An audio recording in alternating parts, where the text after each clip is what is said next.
Hola, ¿cómo están? Un cordial saludo de quien les habla, Ricardo Mantilla Borda, mi colega padre también, ambos abogados, Ricardo Mantilla Galvis. Estamos acá muy contentos nuevamente de poder participar, de poder compartirles algo de información de la historia del derecho procesal penal en Colombia. Como lo han visto o lo pueden apreciar ustedes en videos anteriores, ya llevamos una secuencia de 1936 de cuáles han sido los estatutos o las normas que preceden la actual ley 906 y por qué no también mencionarlo la ley 1826 como un apéndice a ese estatuto de ley 906.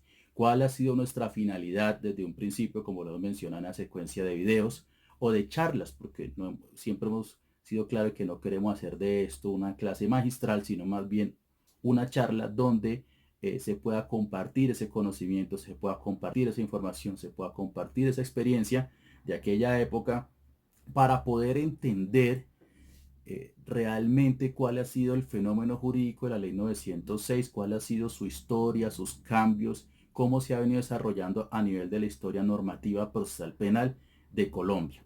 En ese orden de ideas, el anterior video, nosotros terminamos con el decreto 50 de 1981 y por supuesto hoy día nos corresponde desarrollar lo que es el decreto 2700 de 1991, porque bajo esa normatividad del decreto 050 del 84, aclaro, se presentaron unas modificaciones y que fueron ya trascendentales por el fenómeno constitucional del cambio de constitución de la 1991 que ya muchos de ustedes lo deben conocer. Entonces, en ese orden de ideas, en este video vamos a tratar de ser extensos, de no pasar incluso los 30 minutos para no fatigarlos, por eso lo hemos hecho por partes de esta historia. Y el día de hoy el doctor Mantilla Galvis nos va a explicar, nos va a contar cuáles fueron esos cambios entre el decreto 050 del 84 y ese decreto 2700 del año 91, con miras, es decir, con la finalidad también con posterioridad en otro video, en otra sesión, poder desarrollar lo que fue la ley 600 de 2000, que se encuentra derogada por la ley 906 de 2004, pero que aún tiene algunas instituciones vigentes, como son en temas de casación, que lo desarrollaremos más adelante, e incluso indemnización o reparación integral, como lo veremos en futuras ocasiones también.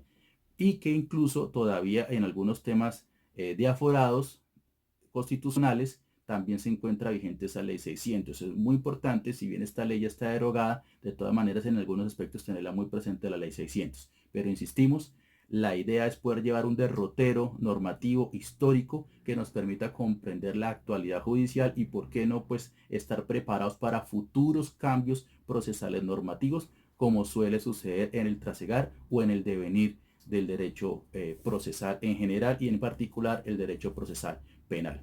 En ese orden de ideas les cedo la palabra, doctor Mantilla, para que nos ilustre acerca precisamente esos cambios de ese decreto 050 que mencionó el año 84 con ese decreto 2700. Gracias, muy amable colega.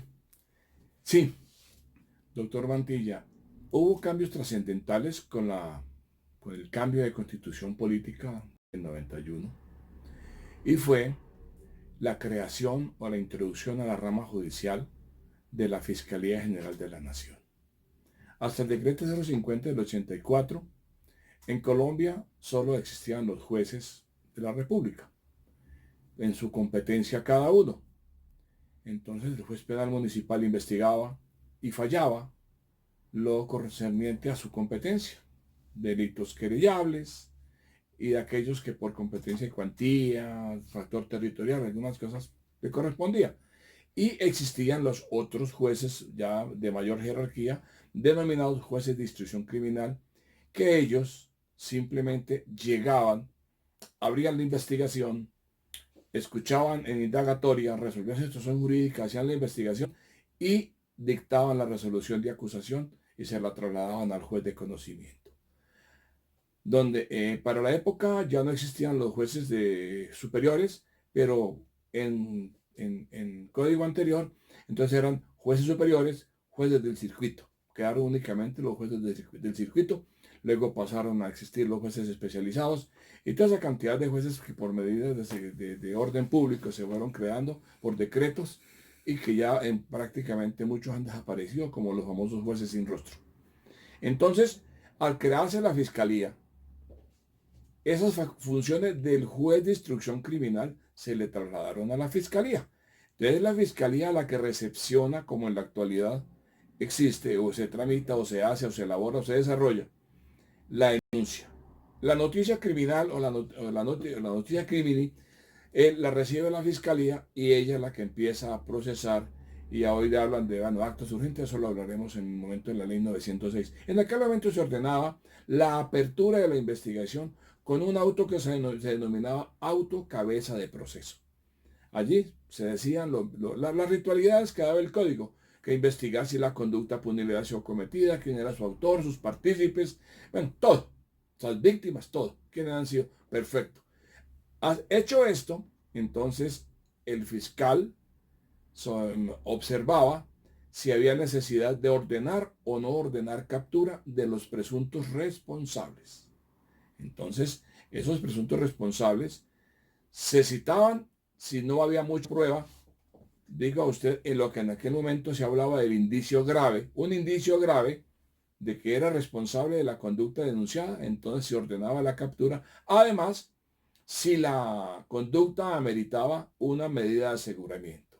Para aquel momento, la medida de aseguramiento era obligatoria en aquellos delitos que tenían una pena mínima de 2 años. Eso cambió con la ley 600, porque la ley 600 disminuyó los máximos y aumentó los mínimos. El mínimo entonces en la ley 600 era de 4 años. Eso lo hablaremos en la próxima sesión. Allí el mínimo de la pena era 2 años. Si el delito tenía una pena mínima de 2 años, se le ordenaba la captura a la persona. Si no, simplemente se citaba para ser escuchado en indagatoria. ¿Qué era la indagatoria? La indagatoria era, primero que todo, la vinculación de la persona al proceso. Y segundo, en contraparte, el procesado, ya se podía empezar a hablar de procesado, el sindicado era la primera oportunidad que tenía para defenderse de manera material y técnica, porque la indagatoria indudablemente no se podía recibir sin que tuviera un abogado de confianza o de oficio en aquel momento. Ahora se habla de la famosa Defensoría Pública. En aquel momento era abogado de oficio, y los abogados de oficio eran escogidos de los que existían en el área, en la ciudad, en la región. O una persona de mucha credibilidad, de mucha honorabilidad, decía la ley, podía servir de asesor, de asistente, de abogado, valga la connotación, pero una persona del pueblo, por decir en algún pueblo, donde no existían abogados, entonces se llamaba a la persona de más crédito. Entonces ella servía de abogado para la diligencia de indagatoria, única y exclusivamente, para poderle garantizar que no se le violaban los derechos fundamentales a la defensa técnica, a la defensa material, y que no se vea llevado por el camino de calles y vericuetos para hacerlo incurrir en errores y se autoincriminara. Esa era la garantía. Entonces, algo que podemos traer en tiempo presente es que esa indagatoria fungía, tenía esa función de la persona para ejercer su derecho de defensa, su derecho a ser escuchado, pero era exclusivamente ante el fiscal. Diferente hoy día que tenemos en 906, que lo explicaré más adelante, el acto de vinculación en el 906, que es la formulación de imputación, que aparentemente, lo advierto, hay parece que un proyecto donde la idea es eliminar definitivamente esta audiencia, como ya sucede a partir de la ley 1826 para los delitos querellables y otros delitos que considera esta ley en teoría menores. Y hoy día se desarrolla también muy parecida a la indagatoria en el despacho del fiscal, sin la misma dinámica, no es la misma dinámica propiamente, porque no se ejerce directamente una defensa ante el fiscal como creo que sucedía en la indagatoria. Se rinde como una especie de descargos, ¿cierto? En la indagatoria se rendía como una especie de descargos por parte del procesado, y me imagino que por parte del defensor también. Una inquietud que me surge, ¿en esa diligencia había Ministerio Público, o el Ministerio Público en qué momento participaba en aquellas diligencias? Sí, siempre existe el Ministerio Público, pero no era obligatoria su asistencia. Entonces no tenía ningún inconveniente, no tenía ningún problema. Simplemente eso. Otra cosa, cuando la persona, el sindicado, se llamaba así en ese momento, rendía su indagatoria, él tenía la oportunidad, primero, de conocer todas las pruebas que hasta ese momento obraban en el sumario. Segundo, de presentar pruebas a su favor. Tercero, el abogado podía presentar alegatos a favor del sindicado, porque acto seguido a la indagatoria, el fiscal debía resolver la situación jurídica. Entonces, por eso era la oportunidad que tanto la defensa técnica como material pudieran alegar y presentar pruebas a su favor para el momento de resolver la situación jurídica, el fiscal las tuviera en cuenta a favor o en contra. Y de conocer, de alegar, de impugnar todas aquellas que ya obraran dentro del sumario. Posterior a ello, si el fiscal decidía si tenía o no elementos materiales probatorios, se dice ahora, en aquel momento, pruebas o indicios, porque todo lo que se llegaba allí ya era prueba llegada al sumario. No como ahora, que es la que se practica y se aporta en el juicio oral. No, allí todo lo que llegaba, tanto por la policía judicial como por la defensa técnico material, ya eran pruebas obrantes para resolver la situación jurídica o para cuando terminara la investigación, que la ley le decía al fiscal que podía acusar cuando tuviera la prueba mínima para hacerlo.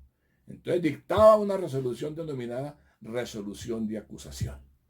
Y esa resolución de acusación se le enviaba al juez de conocimiento, llámese juez de circuito o llámese juez municipal. El juez municipal o el circuito recibía el sumario con la resolución de acusación y todo el acervo probatorio y fijaba fecha para la audiencia correspondiente de juicio. Allí no se practicaban pruebas, nada. Era con lo que ya obraba. Hasta la resolución de acusación era el momento de poder aportar a favor o en contra pruebas dentro del sumario. Claro, particularmente por experiencia, siempre a nosotros nos exigían como fiscales que practicáramos e investigáramos lo favorable y lo desfavorable al sindicado. Ahí tengo entonces una inquietud frente a ese procedimiento. Ahí no existía la audiencia preparatoria o ya se iban de una vez a la etapa de juicio oral. No era juicio oral, era una audiencia donde se escuchaban las partes, con todo el caudal probatorio, todo el acervo probatorio, que ya obraba en el plenario, que no se podía aportar más nada.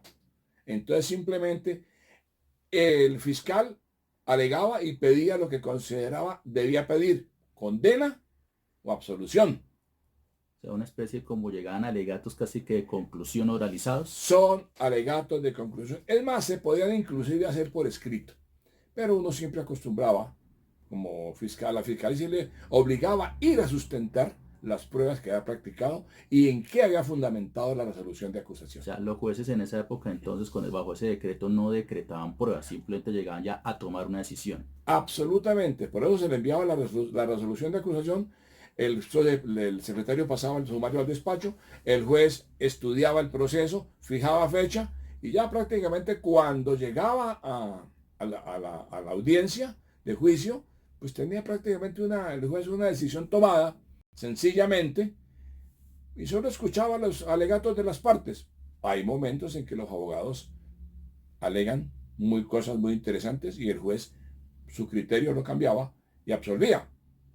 O tenía una idea de absolución y llegaba el fiscal y explicaba mejor las cosas y entonces la sentencia era en contra ya del procesado. Y esto es muy importante porque vamos a ver dentro de esa evolución cómo en la ley 600 ya existe una audiencia preparatoria y más adelante incluso en 906 dos audiencias que es la formulación de acusación preparatoria y luego propiamente una juicio oral. Vamos a ir paulatinamente o poco a poco desarrollando ese tema y mire cómo cada vez se va dando más activismo, se le va dando más rol al juez de conocimiento dentro de lo que es el proceso penal propiamente dicho, que hay unas variables que más adelante explicaremos frente a eso, pero es muy importante tener claro cómo era el procedimiento y las fases del proceso en este decreto 2700. ¿Qué pasaba entonces, ya digamos que bajo esa estructura clara y nítida, qué pasaba con la captura de esa época, quién la ordenaba, qué controles tenía, qué pasaba con eso que doctor, usted nos mencionaba, de definir situación jurídica, eso queda una medida preventiva, qué sucedía con esto, porque a la final pues el proceso penal tiene un gran derecho y su trazabilidad es el derecho a la libertad. Entonces desde un principio, ¿cómo funcionaba lo de la captura? ¿Quién la ordena? Sí, señor. La captura, como en la actualidad existe, pero con funcionario diferente, en aquel momento la ordenaba el fiscal con fundamento en las pruebas que se llegaban con la denuncia o que él ordenaba practicar con fundamento en ella y la policía judicial lo hacía y la llevaba. Entonces, ordenaba la captura. La otra forma de capturar, como existe en la actualidad, era la captura en flagrancia. Sí, cuando se coge a la persona, como dicen, por voces de auxilio, al momento de estar cometiendo, materializando la conducta. Bueno, lo que da los fundamentos para la flagrancia siguen siendo la misma. Y la única diferencia con la actualidad es que aquí la captura la ordena un juez de control de garantías, pero igual con las pruebas que le aporte y la solicitud que hace el fiscal y le aporta las pruebas suficientes para que él la pueda ordenar. Allí era el fiscal quien tomaba la decisión. O sea, esa aprehensión física del ciudadano para ponerlo a disposición de la autoridad judicial era ordenada por la fiscalía para simplemente hacer ese trámite dentro de unas 36 horas que debían ser ejecutadas, que entiendo que siempre ha sido así, ese término judicial. Y ya después venía lo de definir situación jurídica. No, las 36 horas no operaban. Se ponía a disposición, inmediatamente se capturaba a la persona, se podía poner a disposición 24, 36 hasta 48 horas. Por lo general lo hacían así. Depende también de la distancia. En aquel momento no había la teleconferencia, o sea, la parte técnica no existía. O sea, entonces, perdóname, una inquietud. ¿Esa captura podía durar más de 36 horas en esa época Sí, claro, naturalmente. sin definir la situación jurídica a la Sin persona? definir la situación jurídica, porque esa la situación jurídica se le definía 8 días después de su captura.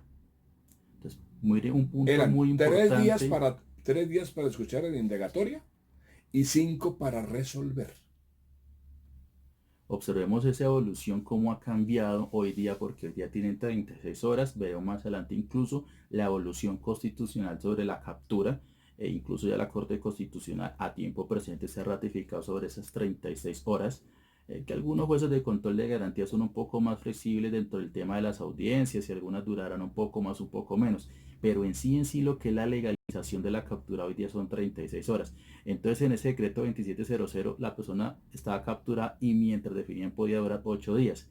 8 días si eran de 1 a 3 y 10 días si pasaban de Y 3. dentro de ese proceso que realizaba el fiscal, ¿había algún pronunciamiento de legalización de captura o simplemente entraba ya a definir situación jurídica? Absolutamente nada. Escuchaba en indagatoria entre el término legal y tenía el otro término para resolver la institución jurídica, y allí era donde ya le decía a la persona, le aplico medidas de aseguramiento restrictiva de la libertad que pueda consistir en una detención intramural o una detención domiciliaria, o también no aplicar medidas de aseguramiento, dejar vinculada a la persona, pero mediante una garantía que era una caución prendaria o una caución juratoria. Bueno, entonces mire que este tema es muy importante. En ese entonces no se legalizaba la captura, simplemente se aprendía a la persona, se colocaba a disposición, no existía la restricción de alguna forma del tiempo de las 36 horas para legalizar, simplemente tenía un término el fiscal en su momento para definir situación jurídica, entiéndase imponer medida de aseguramiento o medida preventiva, privativa de la libertad o no. Entonces, después de ese auto de apertura o de cabeza de proceso, se captura a la persona, viene se define la situación jurídica. Después, ¿qué sucedía entonces? ¿Cuál sería esa segunda fase antes de entrar a esa audiencia que ya explicaba, doctor Mantilla? ¿Cuál era el paso a seguir por parte entonces de la fiscalía? Mencionaba que era una resolución de acusación Sí, con todo el paquete, pero entonces, para que quede esto claro, también había la posibilidad de precluir el proceso en ese entonces. sí, claro, naturalmente. Ahí existían, entonces, al momento de la indagatoria, podía perfectamente también suceder que la persona confesaba, o sea, se allanaba a cargos. Si se allanaba a cargos, esa resolución de allanamiento simplemente era prácticamente la resolución de acusación y se le enviaba al juez de conocimiento para el fallo, cuando se allanaba. Podía ser que en el momento de la indagatoria la persona explicara detallada y minuciosamente que no era él, que no existía, y aportaba algunas pruebas, y entonces el juez se abstenía de aplicar medidas de aseguramiento, dejándolo vinculado, naturalmente, o perfectamente precluir la investigación. Había la preclusión y la facultad la tenía el fiscal.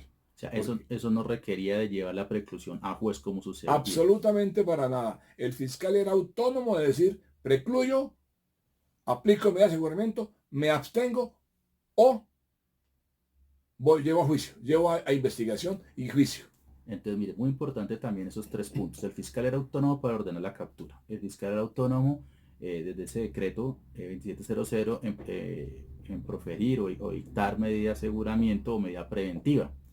Aclarando que la una, como ya se mencionó, la captura es la aprehensión material para poner a disposición de la autoridad judicial, y ya lo que es la medida preventiva también es esa privación de esa libertad a la persona, esa restricción de la libertad, si así lo ameritaba, con la finalidad, es entonces entre otros requisitos, porque pues obviamente habían otros, pero con la finalidad de que esa persona compareciera al proceso mientras se desarrollaba el mismo.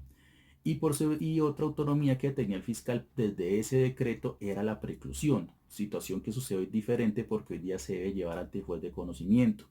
Son ellos los que dan por terminado el proceso, obviamente por solicitud de la fiscalía o excepcionalmente, de acuerdo con las causales que lo veremos más adelante, por solicitud de la defensa. Pero más allá de eso, queremos dejar esos tres puntos claros de la autonomía que tenía el fiscal frente a eso. Yo tengo algo importante también, digamos, una inquietud que se presenta frente al vencimiento de términos. ¿Qué sucedía cuando la persona, quien ordenaba hoy día en la ley 906, el defensor está en la obligación, o incluso el procesado del derecho de defensa material, podría eventualmente solicitar una audiencia ante un juez de control de garantías? En ese entonces, ¿quién ordenaba si el término perentorio llegaba a superar los términos que trae el decreto 2600? Sí, todo era autonomía del fiscal. El fiscal debía, jurídicamente hablando, si se dejaba colgar en los términos, vencer, precluir los términos, debía ordenar la libertad de la persona. Si estaba en establecimiento carcelario, el director del centro penitenciario podía perfectamente, si pasaban 8 días después de estar recluida la persona, dictar una resolución administrativa y otorgar la libertad por vencimiento de términos. Si no le entregaban, si no se le notificaba al procesado, al sindicado en ese momento, la resolución que ordenaba la encarcelación. Porque, o sea, si no le han resuelto la situación jurídica, el director del centro penitenciario de reclusión estaba en la obligación jurídica, porque si no, entonces esa detención ilegal se le aplicaba tanto al fiscal como al director. Allí, por eso uno, cuando el término se le venció un domingo, uno, así no trabajar el sábado, tenía que irse el sábado en la mañana a resolver y llevarlo. O si no, vaya el domingo y notifíquele dentro de los 8 días, porque eran días, no eran horas, dentro de los 8 días, notifíquele que lo deje encerrado o notifíquele que lo deje en libertad y lleve la boleta de libertad. Otra cosa que quiero que quede claro frente al procedimiento. Una vez resuelta la situación jurídica, se iniciaba toda la etapa procesal de investigación, de aporte de pruebas, de tanto a la defensa técnica y material como de la fiscalía. Cumplido allí, entonces esa etapa, el juez, el fiscal, dictaba un auto de cierre de investigación, y le corría traslado a las partes, Ministerio Público, Defensa Técnica, y se le notificaba a la persona si estaba detenida interna o en domiciliaria, y si no, pues simplemente se citaba al procesado que estuviera en libertad para que fuera a notificarse. Tenía un término de 30 días.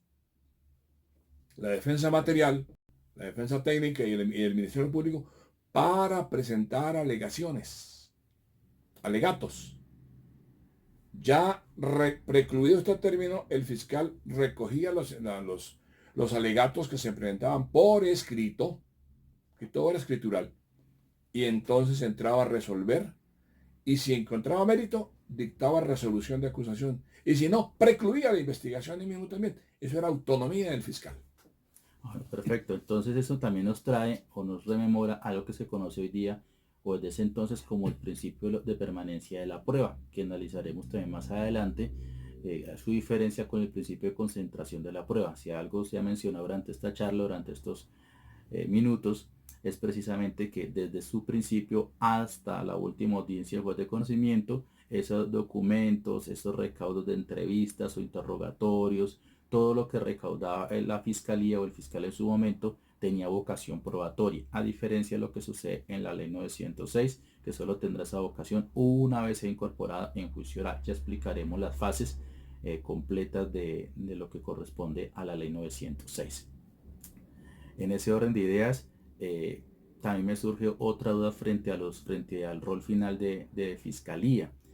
O bueno, mejor dos conclusiones. Habría unos alegatos ante el fiscal, ¿cierto? Según eso, para que el fiscal decidiera si precluía o se acusaba. Y finalmente en audiencia serían otros alegatos que serían ante el juez, digamos como dos oportunidades de presentar cada las partes, fiscalía y defensa, sus argumentaciones o sus ideas frente a la postura del proceso.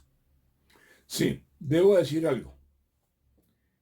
El término que tenía la fiscalía, estando la persona privada de la libertad, era de 6 meses para acusar o precluir la investigación. Si no, no logró entre los 6 meses recaudar la prueba, no pudo resolver la situación, con resolución de acusación o para precluir, le tenía que dar la libertad inmediata a la persona. Ok, es un ¿Sí? punto interesante. Me imagino que también en el centro ya operaba también como Benito en los días anteriores una habeas corpus. En caso de que eso no sucediera, las partes, o en este caso la defensa o el mismo procesado dentro de ese ejercicio constitucional, ya estamos hablando que estamos en la Constitución de 1991, podrían ejercer este habeas corpus en pro de ese derecho a la libertad. Sí, no estaba reglamentado porque la ley no existía, porque fue hace poco que se reglamentó el derecho de habeas corpus, pero en la Constitución sí existía, entonces se aplicaba. Ok, bueno, entonces con esto ya empezamos a finalizar, minuto 28. Nuestro propósito era precisamente no exceder los 30 minutos. Con esto pues este video se realiza en enero de 2020. Con eso les deseamos un feliz año. Con esto nos despedimos y que tengan todo lo mejor del mundo para este año y para los años siguientes que vienen, porque pues esto serán documentos que se perpetúan en el tiempo. Y porque también sentamos un poco lo del año y el mes que está realizando, porque efectivamente pues el derecho es cambiante y puede ser que este video a la vuelta de 5 o 10 años ya requiera también de actualizaciones en mira o en pos a la ley 906. Por supuesto que las leyes anteriores ya quedan así. Esa es la historia de nuestro derecho procesal penal. Y pues la finalidad, como insistimos, única y exclusivamente es poder aportar un granito de arena al aspecto académico, a los estudiantes y, por qué no, colegas que se encuentren interesados en revisar y repasar esta historia del derecho procesal penal. En ese orden de ideas, nos despedimos. Muchas gracias, doctor Mantilla. Nos vemos en una próxima sesión y si lo desean nos dejan comentarios en YouTube o por correo electrónico como aparece allí, y si también si lo desean sería muy importante que compartieran estos videos. Muchas gracias.